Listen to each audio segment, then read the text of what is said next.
জামাতে ইসলামের হিন্দু ইউনিয়ন শাখার দায়িত্বশীল মিজানুর রহমান, আমাদের দায়িত্বশীল আলী ভাই, শামসু কাকা, এনাম মেম্বার সহ সকল মুরব্বিয়ান, এখানে দাঁড়িয়ে কথা বলার মতো শক্তি সাহস আমাদের নেই। এটা আমাদের বলার জায়গা নয়, এটা উনি বলবে, উনাদের জায়গা। আমি শুধু আপনাদেরকে দেখতে এসছি। অনেকদিন ওয়াজ মাহফিলে তো আমরা যেতে পারি নাই, শুনতেও পারি না, ঘর থেকে শুনতে হয়েছে।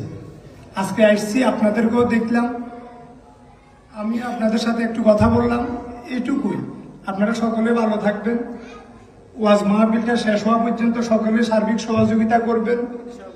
সকলে মাহফিল শেষ হলে শৃঙ্খলার সহিত আপনারা বাড়িতে যাবেন ইনশাল্লাহ। বাংলাদেশে একসময় একটু বলি, 1 মিনিট, এখানে ওয়াজ মাহফিলের সাধারণ মেম্বারের কাছে যাইতে হইতো না, অনুমতি দিলে এত অনুমতি দিত, ওসি সাহেবের কাছে দরখাস্ত দিতাম আমরা, ওসি সাহেব কইতো আমরা আইতাম না, আমরা এই প্রোডাকশন দিতে পারতাম না। এখন প্রোডাকশন লাগেনি, লাগবে না ইনশাল্লাহ। আমরা যেন ওই জায়গায় আর যাইতে না হয়।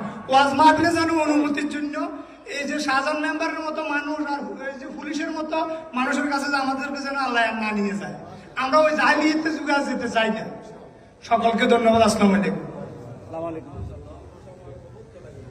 আলহামদুলিল্লাহ, ধন্যবাদ আমাদের সম্মানিত বড় ভাইকে আজকের এই মাহফিলে এসে ওনার মূল্যবান সময় দেওয়ার জন্য।